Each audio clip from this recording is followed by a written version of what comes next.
Okay, we were talking about polythene bag and heart.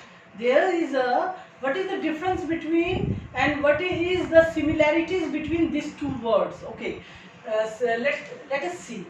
This is heart and this is polythene bag. तो इन दोनों के बीच में क्या समानता है? जैसे कि अभी हम लोगों ने देखा, just now we have seen कि कवि ने कहा कि पॉलिथीन बैग को उन्होंने हर्ट से कंपेयर किया गया है. What is hurt? हर्ट क्या है? Hurt is a feeling. यह एक फीलिंग है और polythene bag is a thing. तो there is a comparison between this two. तो that's why we can see that polythene bag is used as metaphor here. क्योंकि metaphor की तरह use किया गया है because we can see that without any obvious link of comparison such as like or as.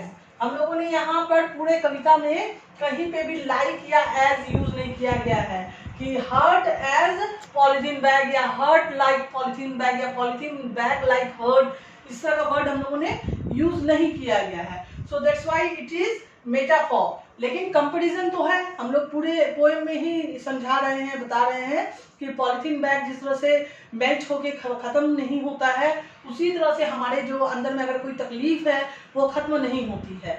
तो am I right? So this is a comparison. तो comparison तो है लेकिन हम लोगों ने लाइक किया, एज कुछ यूज नहीं किया है. सो दिस इज अ मेटाफॉर. यह मेटाफॉर का एक एग्जाम्पल है जो पॉलिथीन बैग को हम लोगों ने मेटाफॉर की तरह यूज किया गया है. तो हम लोग देख रहे हैं कि हम लोगों को ये जानकारी भी हो रही है कि मेटाफॉर क्या है. और लेसन में हम लोग एक एग्जाम्पल के थ्रू ये देख भी रहे हैं कि पॉलिथीन बैग को मेटाफॉर की तरह यूज किया गया है.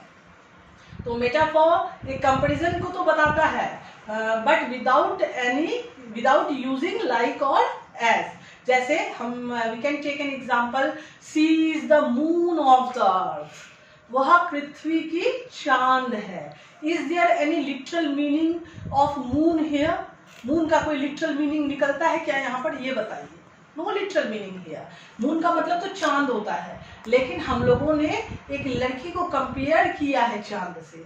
We have don't use here like और एज. हम लोगों ने ना लाइक यूज किया है ना एज यूज किया है. तो इस तरह से हम लोग देख रहे हैं कि हम लोगों ने मून को मेटाफॉर की तरह यूज किया है क्योंकि we are comparing that girl to the moon.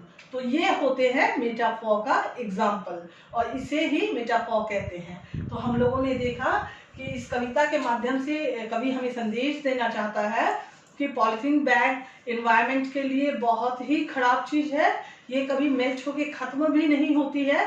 हमें पॉलिथीन बैग को नहीं यूज़ करना चाहिए. उसी तरह से हमारे अंदर जो अगर कोई तकलीफ़ है उस तकलीफ़ को नासुर बनने नहीं देना चाहिए क्योंकि अगर तकलीफ नासुर बन गई तो वो कभी पॉलिथीन बैग की तरह खत्म नहीं होगी. तो इस तरह से we have read about polythene bag. Okay students, I think now you have understood this lesson. Thank you very much.